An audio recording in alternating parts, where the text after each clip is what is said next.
Ah, Selamat pagi, Bapak Ibu dan saudara. Bersyukur kepada Tuhan untuk kesempatan pada pagi hari ini bisa sekali lagi melayani di PA The Mission. Em, Tema yang kita bahas hari ini adalah tema yang sebenarnya klasik, berkaitan dengan garam dan terang dunia. Tetapi saya mau memberi penekanan kepada eh, peran Kristen di ruang publik, Bapak Ibu, karena PA ini ada dua kali hari ini yang saya tekankan. Saya coba akan mengajak Bapak Ibu untuk di pertemuan pertama ini membahas mengenai prinsip-prinsip terkait dengan panggilan Tuhan bagi kita untuk terlibat. Ya, kita akan eksplorasi sedikit teks ini nanti dengan demikian minggu depan Bapak Ibu dan saya bisa sedikit lebih leluasa untuk berbicara mengenai kehidupan Kristen, katakanlah di luar tembok gereja. Nah, saya kira ini hal yang baik untuk Bapak Ibu dan saya percakapkan waktu Bu Cucu WA ke saya, tanyakan, saya pikir pas Agustusan. Ini waktu yang tepat juga Bapak Ibu dan saya untuk memikirkan bagaimana peran atau kehidupan kita sebagai orang Kristen di dalam dunia ini. Nah, saya akan bacakan bagi kita teks Matius pasal yang kelima, ayat 13 sampai dengan ayat 16. Kamu adalah garam dunia. Jika garam itu menjadi tawar, dengan apakah ia diasinkan? Tidak ada lagi gunanya selain dibuang dan diinjak orang. Kamu adalah terang dunia. Kota yang terletak di atas gunung tidak mungkin tersembunyi. Lagi pula orang tidak menyalakan pelita lalu meletakkannya di bawah gantang, melainkan di atas kaki dian sehingga menerangi semua orang di dalam rumah itu. Demikianlah hendaknya terangmu bercahaya di depan orang supaya mereka melihat perbuatanmu yang baik dan memuliakan Bapamu yang di sorga. Saya bacakan lagi satu teks dari Yeremia pasalnya yang ke-29, Bapak Ibu. Yeremia pasal yang ke-29 ayatnya yang ke-7. Usahakanlah kesejahteraan kota kemana kamu aku buang dan berdoalah untuk kota itu sebab kepada Tuhan sebab kesejahteraannya adalah kesejahteraannya adalah kesejahteraanmu. Mari kita berdoa. Tuhan, kami datang kepadamu bersyukur untuk kasih karunia yang telah diberikan pada kami di dalam Kristus sehingga kami boleh menikmati keselamatan. Kami bersyukur karena Allah yang menyelamatkan kami masih meletakkan kami, membiarkan kami ada di dalam dunia supaya kami boleh menjadi saksi dan terangnya di dalam dunia yang gelap. Kiranya Tuhan pimpin kami ketika kami memikirkan kehidupan kami sebagai orang Kristen sebelum nanti kami memikirkan kehidupan kami sebagai saksi di dalam dunia. Pimpin kami dan sertai kami di dalam waktu kami merenungkan firman-Mu. Di dalam nama Tuhan Yesus kami berdoa. Amin. Ya, Bapak Ibu, saya mau mulai dengan eh, mengajak kita untuk melihat terlebih dahulu sebelum kita masuk ke dalam Matius pasal yang kelima tadi. Yeremia pasal 29 ayat yang ketujuh, Bapak Ibu. Di dalam Yeremia itu ada perintah ini. Kalau dalam bahasa Indonesia kan usahakanlah kesejahteraan kota kemana kamu aku buang dan berdoalah bagi kota itu kepada Tuhan. Nah, Bapak Ibu, kalau di dalam konteks bahasa Indonesia itu kan memang mau tidak mau harus diterjemahkan ke dalam bahasa Indonesia sehingga ada jarak antara kata usahakanlah dan berdoalah. Sebenarnya kalau di dalam bahasa asli itu dua kata yang direkatkan langsung dengan kata dan. Dan kemudian Bapak Ibu, kata dan yang digunakan di situ dia menggunakan waw konsekutif. Jadi kata dan itu bisa hanya menggunakan waw satu huruf di dalam bahasa Ibrani yaitu waw, dan kalau wow berarti dua entitas yang dihubungkan oleh kata dan itu adalah bisa saja merupakan entitas yang tidak setara. Misalnya kalau saya punya seekor anjing ya, Bapak Ibu lihat, oh Tama dan anjingnya sedang jalan-jalan di halaman gitu. Oke, itu berarti ada dua entitas yang berbeda, Tama dan anjingnya, namun itu dua yang tidak setara dan bisa dipisahkan. Tetapi ketika dia menggunakan wow konsekutif, Bapak Ibu, itu berarti itu adalah dua entitas atau dua hal berbeda, tetapi saling melekat satu dengan yang lain dan tidak dapat dipisahkan. Misalnya, kalau kita mau tulis Tama dan istrinya, berarti Tama dan istrinya itu dihubungkan dengan wow konsekutif sehingga orang akan lihat, oh ini bukan hanya setara, tetapi tidak boleh dipisahkan. Menariknya adalah kata usahakanlah dan kata berdoalah, itu dua perintah itu dihubungkan bukan hanya dengan kata wow, tetapi dengan kata atau huruf wow konsekutif. Artinya ini adalah dua hal yang tidak boleh dipisahkan. Usahakanlah kesejahteraan kota, berdoalah untuk kesejahteraan kota adalah dua hal yang tidak boleh dipisahkan. Dengan demikian, sebenarnya kalau Bapak Ibu dan saya lihat, ini adalah perintah Allah bagi umat Allah pada zaman itu, Israel zaman itu, kita, gereja, orang Kristen sebagai umat Allah pada masa kini. kita adalah orang-orang yang dari sudut pandang Yeremia pasal yang ke-29 ayat yang ke-7 itu tidak boleh hanya berdoa bagi bangsa ini. Jadi berdoa bagi bangsa ini itu sesuatu yang baik, tetapi Allah melihat itu sebagai sesuatu yang tidak cukup. Allah menuntut Bapak, Ibu, dan saya untuk terlibat di dalam perjuangan bagi masyarakat, di dalam setiap bidang hidup di mana Tuhan tempatkan kita. Ya bersyukur bahwa orang Kristen itu Tuhan tempatkan di berbagai ruang yang berbeda-beda, ya, ruang kerja atau bidang kerja yang berbeda-beda. Kenapa? Karena memang Allah mau orang Kristen itu tidak hanya sekedar berdoa untuk bangsa ini, tidak hanya sekedar berdoa bagi tempat di mana Bapak Ibu dan saya bekerja, tetapi memang terlibat untuk kesejahteraan semua orang yang ada di sana, yang mungkin Bapak Ibu dan saya jangkau untuk kemudian memperbaiki kehidupan mereka. Sehingga Bapak Ibu dan saya bisa lihat bahwa ya Tuhan suruh memberi bilang, kamu kalau mengusahakan kesejahteraan kota, berdoa bagi kesejahteraan kota adalah kesejahteraan kamu. Artinya memang kita berjuang untuk hidup kita, tapi di sisi yang lain perjuangan untuk hidup itu bukan hanya untuk hidup kita saja, tetapi perjuangan untuk semua. Nah ini adalah sebuah perintah yang menurut saya menarik. Kenapa? Karena perintah yang sulit ini bukan hanya sekedar berdoa. Berdoa meskipun itu pekerjaan yang sulit, tetapi juga pada saat yang sama mudah. Ya sulit untuk berdoa itu kan bisa terbukti kita kadang berdoa untuk diri kita sendiri. Saya sering bilang kepada jemaat kita bisa tertidur loh sementara berdoa untuk diri sendiri. Apalagi berdoa untuk orang lain. Itu sebuah pekerjaan yang sulit, tetapi memang ada hal yang lebih sulit. Misalnya ketika Bapak Ibu dan saya ada di Indonesia, Bapak Ibu dan saya harus berkarya juga untuk bangsa ini, ya ada banyak kesulitan. Tetapi mari kita lihat bahwa perintah ini berdoa untuk kesejahteraan kota, mengusahakan kesejahteraan kota itu bukan perintah untuk elit tertentu. Banyak orang berpikir bahwa oke, untuk memikirkan kesejahteraan kota, memperjuangkan kesejahteraan negara ini yaitu tugasnya politisi atau para pengambil kebijakan. Tetapi Bapak Ibu, mari kita lihat bahwa orang Israel yang mendapatkan perintah ini bukan cuma Daniel, Hananya, Misael, dan Asaria misalnya, tetapi semua orang Israel tanpa terkecuali menerima berita dari Yeremia. Perintah ini bukan diberikan kepada orang-orang yang bisa dikatakan mayoritas umat Allah. Tidak, pada masa itu mereka adalah orang-orang buangan di Babel. Jumlahnya sangat minim. Posisi mereka tidak bukan mereka tidak menduduki posisi-posisi penting. Kita bisa sebut mereka sebagai minoritas. Lagi pula, Bapak Ibu, mereka bukan orang-orang merdeka. Bapak Ibu dan saya adalah orang-orang yang telah menikmati apa yang disebut sebagai kemerdekaan. Sehingga saya merasa bahwa, atau saya melihat bahwa, ayo, teks ini ketika Bapak Ibu dan saya baca dan mau aplikasikan dalam hidup, sebenarnya teks ini itu tuntutannya menjadi lebih besar kepada kita karena kondisi kita dibandingkan dengan Israel di Babel yang menerima Yeremia pasal 29 ini adalah kondisi kita jauh lebih baik dari mereka. Sehingga sekali lagi, saya kira ini prinsip yang pertama, Bapak Ibu berdasarkan Yeremia. Berdoa saja itu tidak cukup. Saya tidak bilang tidak boleh berdoa. Yang saya katakan adalah berdoalah, tetapi berdoa saja tidak cukup. Allah menuntut keterlibatan. Kenapa? Karena di dalam konteks perjanjian lama, saya nggak membacakan, tetapi ini karena ini cukup panjang, 2 pasal paling tidak. Bapak Ibu dan saya akan menemukan bahwa Nehemia berdoa. Waktu dia dengar apa berita tentang Yerusalem, kemudian hatinya menjadi sedih, lalu akhirnya dia berdoa, Bapak Ibu. Mungkin orang bilang kami akan berdoa bagi bangsa kami, tapi kami nggak bikin apa-apa. Berdoa saja sudah cukup. Bapak Ibu coba lihat dari teladan Nehemia. Ketika Nehemia berdoa, setelah dia berdoa, Allah menaruh kerelaan di dalam hatinya dia. Untuk apa? Untuk kemudian dipakai sebagai jawaban doa. Tuhan tidak membiarkan dia hanya menjadi seorang pendoa bagi Yerusalem. Tapi Tuhan kemudian menggerakkan dia untuk kembali ke Yerusalem dan berkarya di Yerusalem. Nah, ini menarik Bapak Ibu sekali lagi. Kenapa? Karena waktu itu posisi Nehemia sudah bagus. Dia juru minum raja. Nggak pulang. Kalau pulang ke Yerusalem, dia harus mulai lagi dari awal. Ini kan perjuangan seperti berusaha dari awal. Dan ini kan jauh lebih sulit. Sudah enak jadi juru minum raja. Pekerjaannya adalah apa asal dia jujur ya mencoba minum raja minuman makanan dan minuman raja sebelum dicicipi oleh raja gitu. Selama tidak ada racun aman dia. Kesejahteraannya terjamin. Orang-orang seperti ini diperhatikan oleh raja. Sehingga Bapak Ibu lihat ketika wajahnya muram itu raja tahu loh. Oh Nehemia wajahnya muram gitu. Tetapi ketika Tuhan menggerakkan hati dia untuk pergi ke Yerusalem, kembali ke Yerusalem dan berkarya di sana, ya Nehemia rela untuk meninggalkan kenyamanannya. Berdasarkan Nehemia 1 dan 2, Bapak Ibu dan saya bisa mengatakan bahwa para pendoa syafaat, kepada para pendoa syafaat, Allah selalu memberi kerelaan untuk terlibat dan bekerja keras sebagai bagian dari jawaban doa.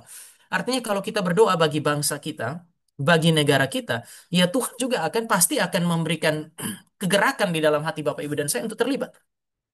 Sehingga kita tidak akan merasa cukup untuk berdoa saja. Sementara orang yang bekerja dengan sungguh-sungguh bagi bangsanya demi kemuliaan Allah, ya pasti Allah berikan kepekaan untuk berdoa.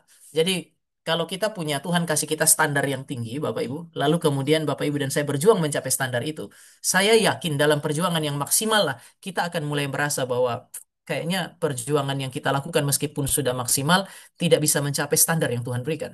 Sehingga mau tidak mau Bapak Ibu dan saya berdoa. Bapak Ibu dan saya akan menemukan dua tarikan ini. Yang berdoa dipanggil untuk bekerja secara maksimal, mereka yang bekerja secara maksimal akan dibuat bahwa sadar bahwa mereka tidak akan mampu mencapai apa yang Tuhan tentukan, lalu kemudian mereka pada akhirnya digerakkan untuk berdoa. Maka ini adalah dua hal yang tidak bisa dipisahkan dan harus selalu terjadi di dalam kehidupan kita. Bapak Ibu, kita tidak punya pilihan. Tuhan dia bilang usahakanlah kesejahteraan kota di mana kamu aku buang. Ya kita mau suka mau enggak ya kita ada di Indonesia misalnya.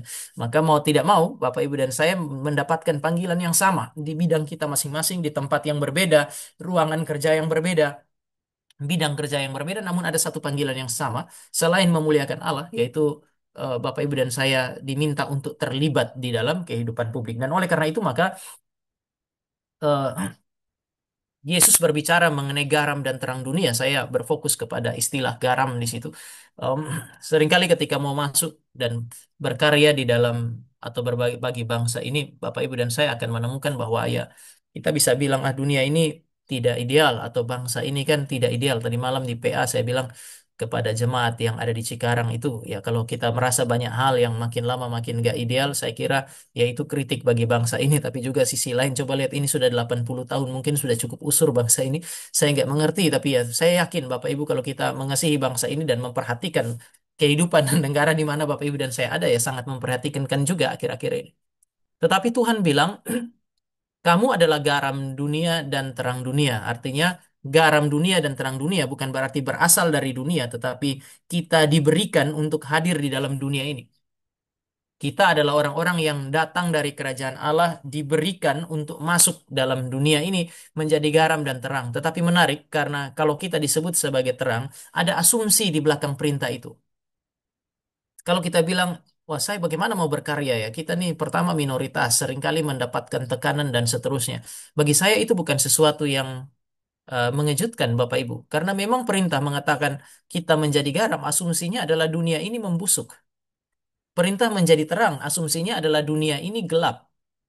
Dunia ini terus mengalami pembusukan, makin lama menjadi semakin buruk, bahkan semakin jahat. Dunia ini menjadi makin lama semakin gelap karena dunia ada di dalam perlawanan kepada Allah dan hukum-hukumnya. Sehingga ketika Bapak Ibu dan saya melihat dunia ini tidak ideal, ya memang kan begitu. Memang sudah diasumsikan oleh Tuhan ketika memberi perintah kepada kita untuk menjadi garam. Kitalah yang harus menyesuaikan ekspektasi kita ketika Bapak Ibu masuk ke dalam setiap bidang kerja. Dan saya yakin eh, satu kali saya berkhotbah mengenai hal ini dan ada satu apa orang yang pengusaha dia datang lalu ngobrol sama saya dia bilang Tama kelihatannya gampang bicara mengenai garam dan terang dunia apalagi kalau kamu seorang hamba Tuhan ya kayaknya kamu dari Senin sampai Minggu tuh di gereja kami nih Minggu ada di gereja beribadah tetapi setelah kami pergi masuk ke dunia itu seperti masuk ke dalam lumpur ya begitu sulit perjuangan di sana ya saya mengakui bahwa ada itu perjuangan yang sulit tetapi pada saat yang sama Bapak Ibu ya Bapak Ibu adalah orang-orang yang Tuhan utus masuk ke dalam tempat yang mungkin lebih gelap dari yang bisa saya bayangkan lebih busuk dari yang saya bisa bayangkan, tetapi Tuhan mengutus Bapak Ibu untuk masuk ke sana. Justru karena dia rusak, maka orang Kristen mesti masuk. Makanya Tuhan Yesus bilang, aku mengutus kamu seperti domba ke tengah-tengah serigala. Situasinya sama sekali tidak ideal, maka karena tidak ideal, karena dia membusuk, maka garam harus diberikan untuk mencegah pembusukan itu menjadi lebih buruk. Sehingga ada semacam kebutuhan agar orang Kristen masuk ke dalam dunia ini. Penolakan terhadap Kristen di dalam dunia hari ini adalah sesuatu yang wajar. Ya saya kalau mau ajak Bapak Ibu untuk melihat sebentar bahwa kalau Bapak Ibu memperhatikan Matius pasal yang ke-5 itu, Bapak Ibu akan menemukan bahwa Matius pasal yang kelima itu bicara mengenai peran orang Kristen sebagai garam dan terang di dalam dunia yang cenderung untuk mencela mereka, cenderung untuk menolak dan menganiaya mereka karena kebenaran. Sehingga kalau Bapak Ibu dan saya ada di dalam pelayanan sebagai orang Kristen di ruang publik lalu berhadapan dengan penolakan, secara prinsip sebenarnya itu wajar. Asal Bapak Ibu dan saya berpegang kepada kebenaran dan kemudian mengalami apa yang disebut sebagai penolakan, ya dari sudut pandang Allah, Allah melihat ini sebagai sesuatu yang wajar. Domba masuk ke tengah-tengah serigala, lalu kemudian dalam tanda petik ya Bapak Ibu dicabik-cabik, ya memang naturnya serigala begitu. Umumnya Bapak Ibu, dunia tidak melihat orang Kristen sebagai yang berharga, sehingga kita sudah berjuang setengah mati. Kadang-kadang orang masih lihat kok uh, kita berasa mereka tidak menghargai. Iya Bapak Ibu, garam itu kan jarang ditaruh di ruang tamu. Saya kira Bapak Ibu akan meletakkan garam meskipun perannya begitu penting karena memberi cita rasa, nanti bagian akhir saya akan jelaskan. Tetapi dia tempatnya di dapur. Kita juga nggak taruh dia di dalam toples yang terbuat dari emas.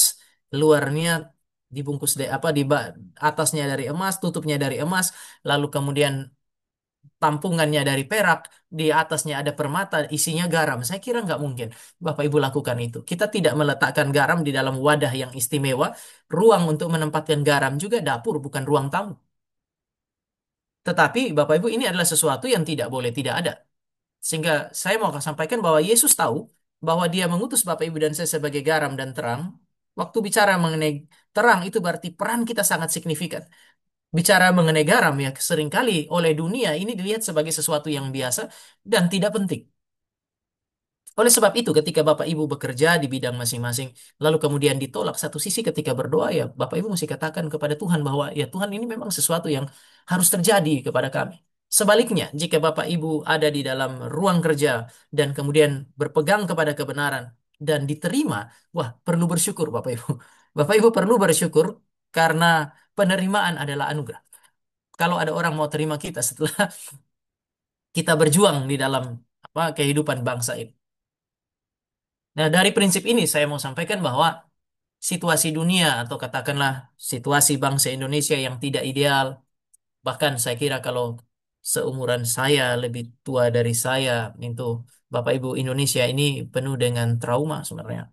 Ya, teman-teman saya yang keluarganya itu mengalami misalnya peristiwa 98, sebagian itu juga tidak mau terlalu banyak terlibat dengan bangsa ini.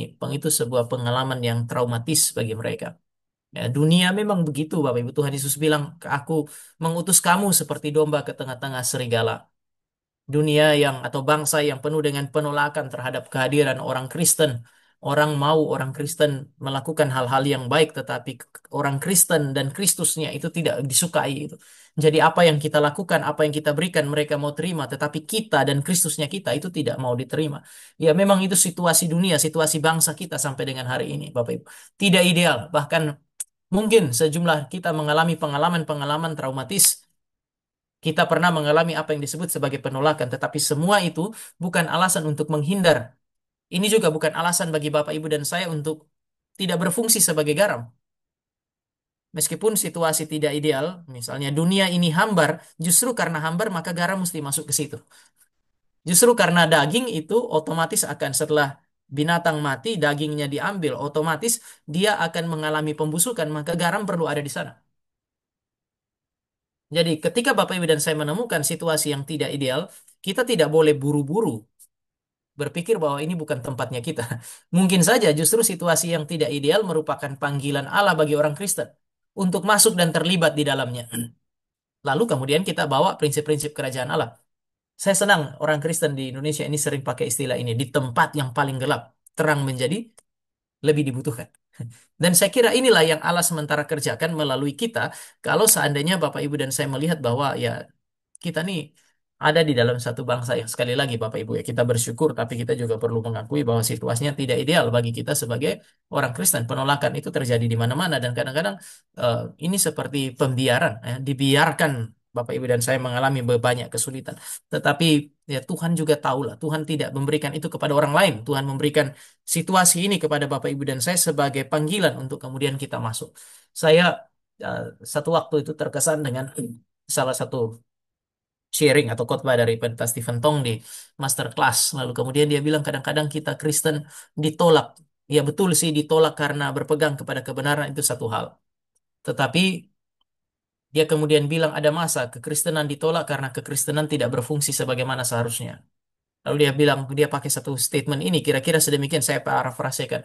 Ketika minoritas berjuang secara maksimal, memberi yang terbaik untuk kepentingan minoritas dan mayoritas, kadang-kadang ada masa Tuhan izinkan bahwa status sebagai minoritas itu menjadi tidak penting lagi. Tidak penting dalam pengertian orang tidak mempersoalkan kita minoritas dan seterusnya. Tetapi orang melihat bahwa memang Tuhan pakai kita untuk kesejahteraan mereka. Orang melihat bahwa kekristenan adalah sesuatu yang tidak boleh tidak ada. Tetapi inilah yang saat ini Yesus perintahkan bagi Bapak Ibu dan saya, lepas dari apapun kesan kita terkait dengan kehidupan yang Bapak Ibu dan saya jalani. Tetapi Tuhan panggil kita sekali lagi untuk masuk ke ruang publik. Ya, ini hari ini saya ajak Bapak Ibu untuk terlebih dahulu melihat prinsip di balik teks ini.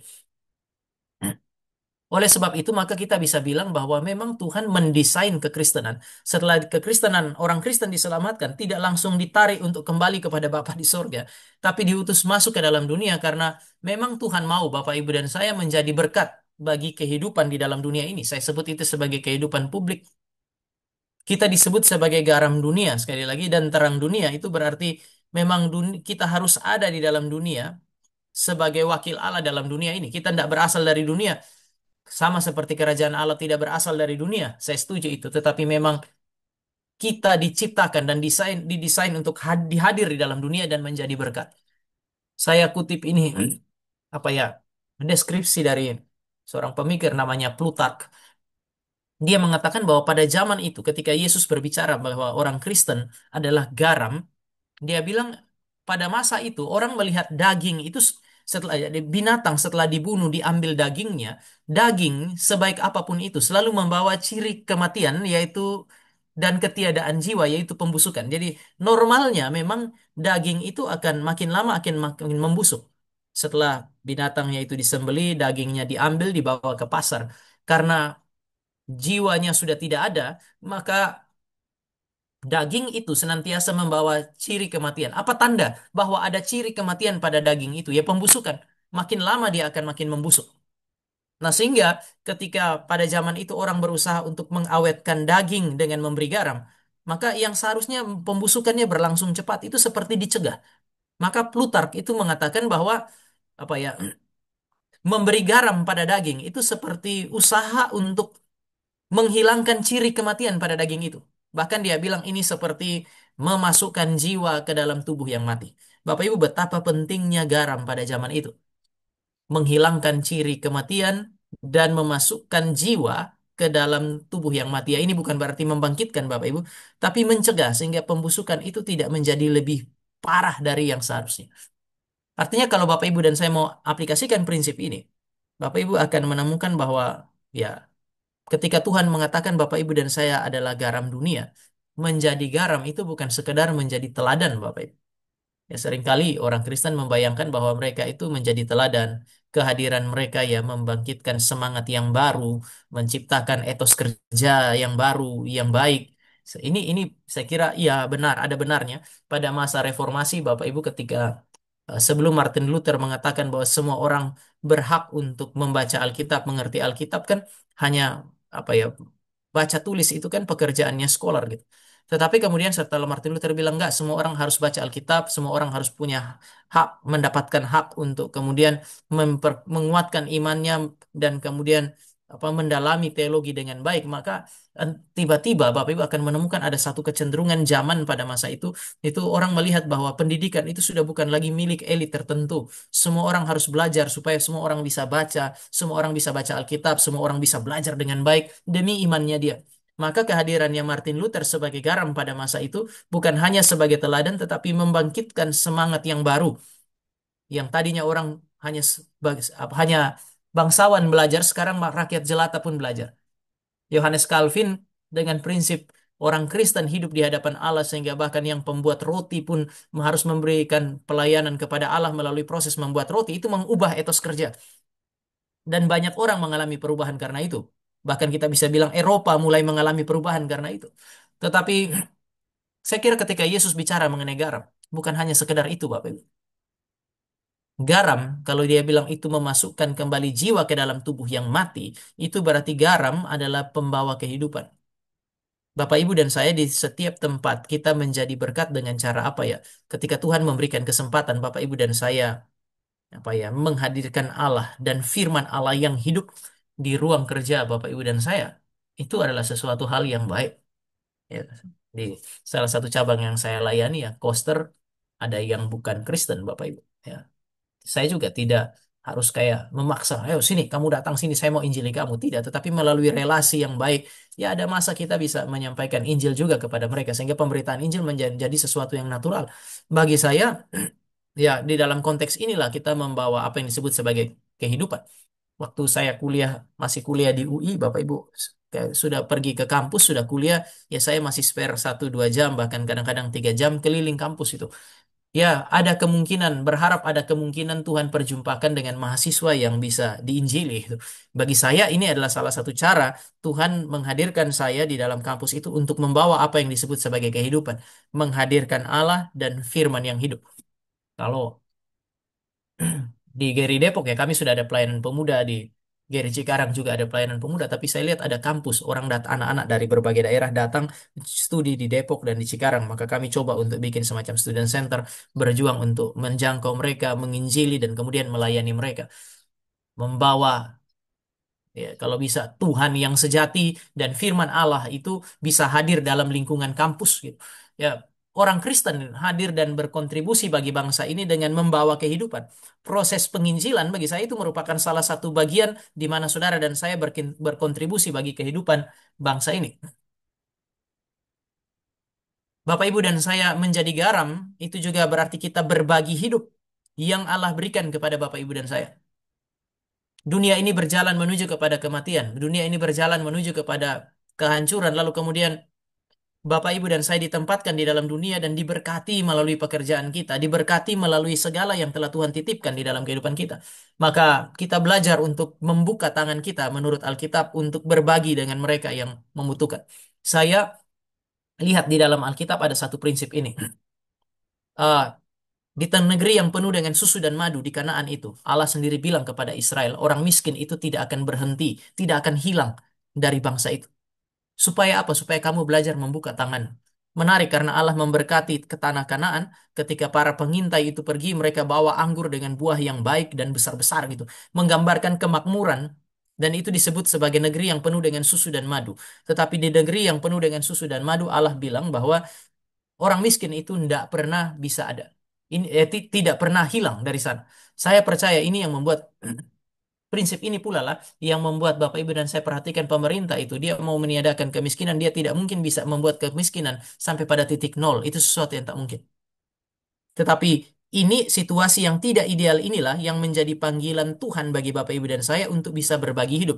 Kita bukan hanya membawa Allah yang hidup, bukan hanya sharing firman yang hidup, tetapi ada semacam sharing hidup juga yang telah Allah berikan kepada kita secara lahiriah. Nah, sebab itu karena ini berkaitan dengan hidup Bapak Ibu. Garam dunia itu mengandaikan Bapak Ibu dan saya tidak ikut mati dan membusuk di tempat di mana kita kerja. Kenapa orang Kristen dipanggil untuk menjaga kemurnian hidupnya? Karena garam itu Bapak Ibu. Sekali lagi garam itu tidak boleh ikut membusuk. Ketika garam sudah terkontaminasi, Tuhan Yesus bilang tidak ada gunanya selain dibuang dan diinjak-injak orang. Di dalam kerajaan Allah, Allah menuntut Bapak Ibu dan saya membawa kehidupan ke dalam dunia ini. Jika Bapak Ibu dan saya kemudian justru dipengaruhi oleh dunia ini dan kita mengalami kematian, maka dia bilang kamu akan dibuang keluar. Dibuang keluar artinya posisinya bahkan tadi bukan di ruang tamu di dapur, tapi masih berguna itu. Sekarang kalau dibuang keluar, apakah kalau Bapak Ibu dan saya dilempar keluar dari dapur, dari kerajaan Allah itu masih berguna? Tuhan Yesus bilang tidak. Di luar pun kamu akan diinjak-injak orang. Oleh sebab itu, Bapak Ibu, pemuda tuh biasanya tanya, Pak, kalau saya kerja, lalu kemudian saya ada dalam satu lingkungan kerja, kalau menghadapi kesulitan, apakah harus keluar? Saya bilang tidak, tidak harus. Kalau memang Tuhan tidak pimpin di situ, silakan. Tetapi kesulitan bukan pertanda kita harus meninggalkan tempat itu. Tetapi ketika kamu hadir di dalam satu tempat dan kehadiran kamu itu justru membuat kamu makin lama makin jauh dari Tuhan, pekerjaan kamu itu membuat kamu tidak bukannya memuliakan Tuhan tapi makin lama makin mempermalukan Tuhan. Coba pertimbangkan, mungkin itu bukan tempat yang tepat. Ya bisa saja itu tempat yang tepat tapi kamu hidup dengan cara yang salah. Bisa, tetapi juga pada saat yang sama bisa jadi memang itu bukan yang tempat yang tepat. Bapak Ibu kita adalah orang-orang yang diperintahkan untuk membawa kehidupan ke dalam dunia yang mati. Maka di dalam kehidupan publik kita perlu berhati-hati karena dunia ini juga menawarkan banyak hal yang menarik bagi kita. Ketika kita sudah diarahkan kepada kematian untuk mati bersama-sama dengan dunia ini, maka perintah Yesus Kristus ini mengandaikan Bapak Ibu dan saya harus meninggalkan itu. Ya, di dalam salah satu seminar, saya masih ingat beberapa tahun yang lalu, setelah seminar lalu kemudian ada satu orang yang memang apa dia Tuhan taruh orang Kristen, Tuhan tempatkan sebagai seorang politisi, dan kalau saya sebut namanya Bapak Ibu kenal itu. Dia datang lalu kemudian ngobrol sama saya, dia bilang, Tama, kalau prinsip yang kamu bicarakan itu digenap saya kerjakan, mungkin saja saya akan kehilangan posisi yang baik yang sudah Tuhan berikan. Saya bilang, Pak, Bapak tidak dipanggil untuk menduduki posisi itu. Bapak dipanggil untuk menjadi berkat melalui posisi itu. Dan kalau seandainya Tuhan ambil lagi posisi itu karena Bapak berpegang kepada kebenaran, harusnya itu direlakan. Ya, ini panggilan bagi Bapak Ibu sebagai garam. Garam harus tetap jadi garam. Garam tidak boleh kehilangan asinnya. Maka saya pakai istilah tidak boleh ikut mati dan membusuk. Kita tidak bisa jadi berkat dengan menjadi sama dengan dunia ini.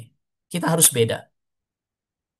Hanya itu kondisi yang memungkinkan kita untuk menjadi berkat. Ini prinsip yang pertama.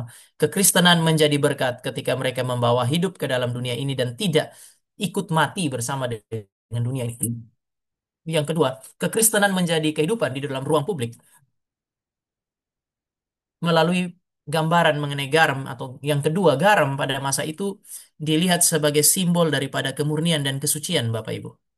Maka kalau Bapak Ibu lihat pada zaman itu, pada zaman Perjanjian Baru, bahkan sejak Perjanjian Lama, itu garam seringkali menjadi salah satu yang dipersembahkan kepada dewa-dewi, Bapak Ibu. Di dalam ibadah Israel, nanti saya tidak baca, tapi Bapak Ibu bisa lihat di dalam Imamat pasal yang kedua ayat 11 sampai 13, korban persembahan atau korban sajian kepada Tuhan itu di dalamnya ada garam. Sesuatu yang Tuhan minta untuk dipersembahkan, didedikasikan kepada Dia. Ada banyak yang Tuhan minta untuk dipersembahkan. Garam adalah salah satunya. Karena garam menjadi simbol daripada kemurnian di dalam dunia ini. Bahkan Tuhan itu pakai istilah perjanjian garam. Mari misalnya ya, Bapak Ibu saya bacakan di dalam Bilangan pasal yang ke-8 dalam ayatnya yang ke-19 sampai dengan ayatnya yang ke-20. Aku menyerahkan orang Lewi dari tengah-tengah Israel sebagai pemberian kepada Harun dan anak-anaknya untuk melakukan segala pekerjaan jabatan bagi orang Israel di kemah pertemuan, dan untuk mengadakan pendamaian bagi Israel supaya orang Israel jangan kena tula apabila mereka mendekat ke tempat kudus. Lalu Musa, Harun, dan segenap umat Israel melakukan yang demikian kepada orang Lewi, tepat seperti yang diperintahkan Tuhan kepada Musa mengenai Lewi. Demikianlah dilakukan orang Israel kepada mereka. Bapak Ibu, ini orang Lewi atau orang didedikasikan kepada Tuhan. Ini kalau Bapak Ibu lihat nanti di dalam pasal 18, dedikasi ini kemudian digambarkan di situ. Segala persembahan khusus, yaitu persembahan kudus yang dipersembahkan orang Israel kepada Tuhan, aku berikan kepadamu dan kepada anakmu laki-laki dan perempuan bersama-sama dengan engkau. Itulah satu ketetapan untuk selama-lamanya. Itulah satu perjanjian garam untuk selama-lamanya di hadapan Tuhan bagimu serta bagi keturunanmu. Ini janji Tuhan bagi siapa? Bagi orang-orang Lewi yang melayani. Jadi orang Lewi itu diikat dengan perjanjian garam. Daud nanti, Bapak Ibu saya catat di situ, 2 Tawarik pasal yang ke-13 ayat yang kelima itu juga terikat di dalam perjanjian yang disebut sebagai perjanjian garam. Yang mau dikatakan oleh dua teks ini adalah umat Allah punya hidup itu selalu ada di dalam perjanjian dengan Tuhan, Bapak Ibu. Kenapa mereka perlu menjaga kemurnian dan kesucian hidup mereka? Karena hidup mereka selalu ada di dalam covenant dengan Tuhan. Hidup mereka adalah hidup yang dipelihara oleh Allah. Allah berjanji dalam perjanjian garam, aku akan memelihara hidupmu. Kamu memang orang Lewi itu tidak punya hak warisan. Kamu mendedikasikan seluruh hidup bagiku, maka aku pelihara kamu melalui apa? Melalui persembahannya orang Israel. Tetapi perjanjian garam itu adalah simbol daripada hidup yang dipelihara oleh Allah, tetapi juga bukan hanya dipelihara oleh Allah, hidup yang didedikasikan bagi Allah dengan berpegang kepada hukum-hukum Tuhan. Maka garam di dalam konteks perjanjian lama ketika ditarik masuk ke dalam apa ya? Di dalam konteks perjanjian baru, Bapak Ibu dan saya akan lihat ini sebagai hidup yang betul-betul didedikasikan kepada Tuhan dimanapun Bapak Ibu dan saya ada. Sehingga kalau saya mau aplikasikan prinsip ini, prinsip tentang garam sebagai berkat itu di dalam kehidupan Bapak Ibu dan saya, ya kita memang tidak bisa, tidak masuk ke dalam bidang hidup kita. Kalau seandainya Bapak Ibu melayani di bidang Bapak Ibu dan mengalami banyak sekali kesulitan, ya apa Bapak Ibu, kita tidak bisa segera meninggalkan tempat itu karena Tuhan panggil kita untuk menjadi garam, dan di dalam ruangan yang sulit itulah Bapak Ibu dan saya justru beribadah kepada Tuhan. Sekali lagi, garam itu sesuatu yang diletakkan di hadapan Tuhan sebagai persembahan, sehingga kemudian kemurniannya menjadi simbol daripada dedikasi hidup kepada Tuhan. Maka saya percaya ketika dia bilang kamu adalah garam dan terang dunia, dia sementara mengatakan kepada Bapak Ibu dan saya bahwa kita ini beribadah kepada Allah dengan melayani di bidang kita masing-masing. Bapak Ibu ada di satu tempat yang melayani, mungkin ya hari Minggu di gereja, hari Senin sampai Jumat mungkin paling tidak, itu di ruang kerja Bapak Ibu, itu ruang kerja itu sakral. Sesuatu yang suci yang Bapak Ibu juga mau berikan kepada Tuhan. Ruang kerja adalah mesbah untuk beribadah dan berelasi dengan Allah. Relasi dengan Allah itu di gereja iya, di dalam rumah kita iya, dalam kamar kita iya, tetapi di ruang kerja kita juga iya. Karena itu mesbah bagi Allah. Saya tidak tahu apakah kita selama ini berjuang dengan melihat ruang kerja kita sebagai mesbah atau tidak. Sementara hidup Bapak Ibu dan saya adalah korban yang hidup dan yang berkenan kepada Allah. Ini prinsip yang kemudian mau ditawarkan kepada Bapak Ibu dan saya melalui perintah untuk menjadi garam dan terang dunia. Ya, kenapa seorang politisi Kristen itu bukan hanya menjadi politisi yang berpolitik, memiliki kecakapan politik, tetapi harusnya dia memperhatikan cara dia berpolitik, strategi politiknya itu tidak berlawanan dengan hukum-hukum Allah. Karena ruang politik yang dia masuki adalah mesbah untuk Tuhan. Sementara hidupnya dia adalah korban yang mau diberikan kepada Tuhan. Kita mesti ingat, Tuhan atur mesbahnya di dalam perjanjian lama. Cara bikin mesbah Tuhan atur. Tuhan juga atur dengan firman itu korban harus sempurna. Maka Bapak Ibu di dalam setiap bidang kita, ya sekali lagi hari ini Bapak Ibu dan saya masih bicara mengenai prinsip sebelum nanti kita masuk kepada hal-hal yang lebih jauh terkait dengan hal-hal praktis itu di minggu yang akan datang, ya.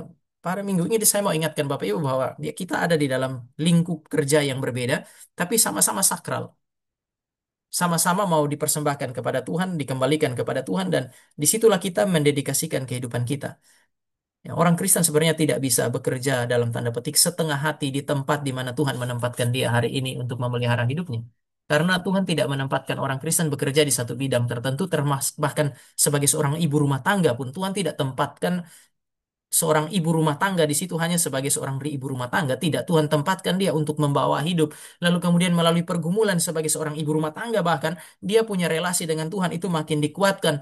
Rumah tangga itu dia tata untuk menjadi mesbah bagi apa yang disebut sebagai kemuliaan Tuhan, menyerahkan semua anggota keluarga sebagai korban yang hidup dan berkenan kepada Tuhan. Bapak Ibu, beberapa waktu terakhir kami biasa ada renungan malam hari sebentar singkat saja dengan sebagai keluarga lah bertiga gitu. Tapi beberapa hari ini pulang selalu sudah malam.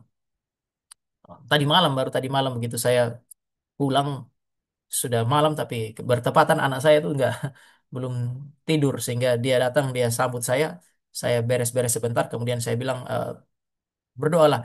Lalu biar tidur dia bilang, papa tadi Stefani sudah berdoa sama mama, tadi sudah renungan, dia cerita sebentar sama saya firman yang mereka baca, apa yang mereka pikirkan sama-sama. Ya saya bersyukur bahwa ya saya pergi keluar, tetapi ya ada seorang istri yang Tuhan berikan untuk menjaga mesbah ini tetap jalan gitu. Itu kan bukan sesuatu yang mudah sebenarnya. Oh, di tengah segala kesibukan pelayanan harus kasih waktu untuk sama-sama tetap merenungkan kebenaran firman sebelum mereka tidur. Nah, ini hal yang baik. Makanya saya bilang ya, rumah tangga Bapak Ibu dan saya itu pun bagian dari mesbah yang mestinya dipersembahkan kepada Tuhan. Terakhir, saya mau tutup dengan ini Bapak Ibu. Kekristenan itu ditetapkan sebagai berkat bagi kehidupan publik soli. Ini adalah poin yang ketiga. Garam adalah simbol daripada kesucian. Dan Bapak Ibu dan saya harus berpegang kepada kebenaran. Kadang-kadang orang pikir kalau kita terlalu berpegang kepada kebenaran, itu jangan-jangan hidup kita tuh jadi kaku. Kita kehilangan sukacita. Orang yang terlalu berpegang pada kebenaran tuh hidupnya kaku. Tidak, kalau bahasa anak remaja itu nggak asik. Apakah begitu? Gitu. Bapak Ibu, kalau Bapak Ibu dan saya berpegang pada kebenaran, kehadiran kita itu menjadi siksaan terus-menerus bagi orang lain karena kita pegang kebenaran. Saya kira juga ada yang salah. Kenapa? Karena garam itu bukan hanya mencegah pembusukan, tapi memberi cita rasa. Sehingga makanan itu lebih bisa dinikmati. ada semacam semangat dan sukacita di dalam dunia yang hambar. Maka orang Kristen itu ketika dia masuk ke dalam ruang publik berpegang kepada kebenaran sulit, tapi harusnya dia bisa menikmati sukacita dalam ketaatan kepada Allah. Ini prinsip yang mau ditekankan oleh Tuhan.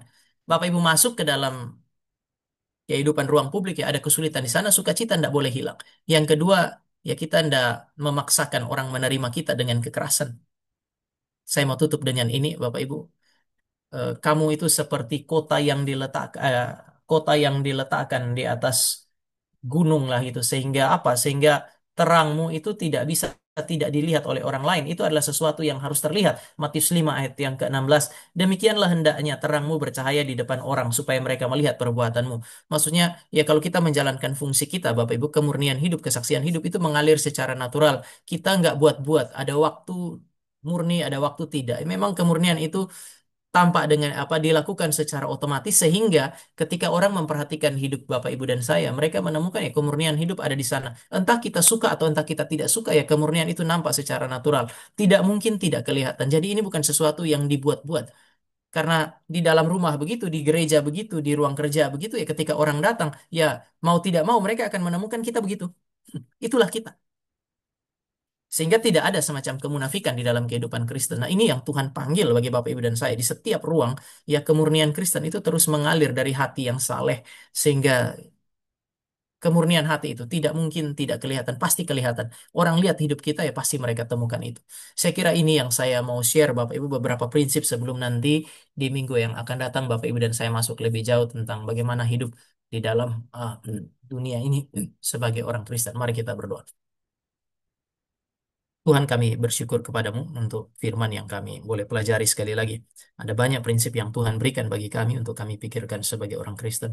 Kiranya Engkau yang memberkati kami dan memimpin hidup kami supaya kami boleh mencapai apa yang Tuhan mau dalam hidup kami. Ini doa kami dalam nama Yesus kami berdoa. Amin.